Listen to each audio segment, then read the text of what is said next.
Patuloy na lumalawak ang suporta ng mga overseas Filipino workers sa iba't ibang panig ng mundo para sa kandidatura ni Pastor Apollo C. Quiboloy bilang senador sa darating na 2025 midterm elections. Kamakailan lamang, nagsagawa ng matagumpay na campaign rally ang libo-libong OFWs at miyembro ng The Kingdom of Jesus Christ sa Shinjuku Central Park, Tokyo, Japan bilang pagpapakita ng kanilang buong suporta sa butihing pastor na kinilala sa kanyang dedikasyon at malasakit sa kapwa. Ayon kay Evelyn Aguilar, isang OFW sa Japan, naniniwala siya sa kakayahan ni Pastor Quiboloy. Of course, I believe he is a good leader. Even though I am not a KOJC member, when I see the dome, the things that he made in Davao, it was great, uncomparable. That's why I go for Quiboloy. Pastor Quiboloy Inosente.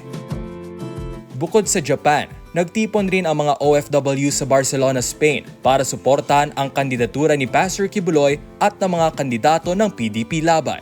Ayon kay Azineth Tornio, founder ng OFW Global Spain, malaki ang tiwala nila kay Pastor Quiboloy dahil sa kanyang mga napatunayan bilang leader ng KOJC.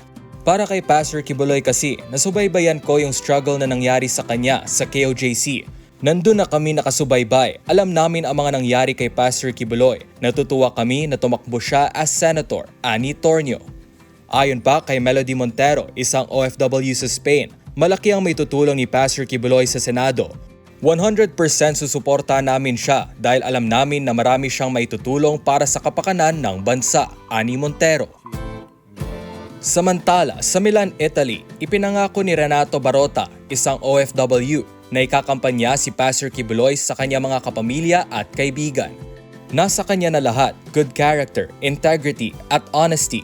Lahat ng katangian ng isang tunay na leader ay nasa kanya, pahayag ni Barota.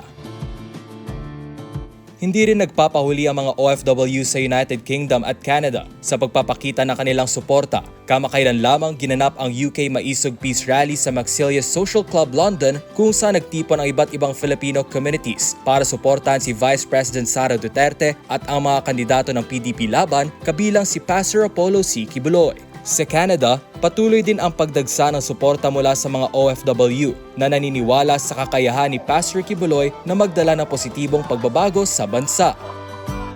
Maging sa makasaysayang Times Square sa Manhattan, New York City, ramdam ang mainit na suporta para sa butihing pastor. Hindi lamang isang simpleng kampanya ang isinagawa ng kanyang mga taga-suporta, kundi naglaan talaga sila ng pagsisikap upang makakuha ng isang prime billboard spot para maipakita ang kanilang taos-pusong pagsuporta sa butihing pastor. Ang mga pagtitipon at rally na ito ay patuloy na nagpapakita ng matibay na suporta ng mga OFW sa buong mundo kay Pastor Quiboloy. Naniniwala sila na sa pamamagitan ng kanyang liderato at malasakit, magiging posible ang isang Pilipinas na malaya sa katiwalian, puno ng oportunidad at may tunay na pagmamalasakit sa bawat mamamayan. Matatandaan na kabilang sa mga pangunahing plataporma ni Pastor Quiboloy ang pagbibigay prioridad sa kapakanan ng mga OFW. Kanyang isusulong ang mga panukalang batas tulad ng OFW Protection and Legal Assistance Act, OFW Recruitment Reform Act, OFW Retirement Security Act, at OFW Financial Empowerment Act. Ang mga ito ay naglalayong magbigay ng seguridad sa trabaho, pensyon at financial literacy para sa mga OFW.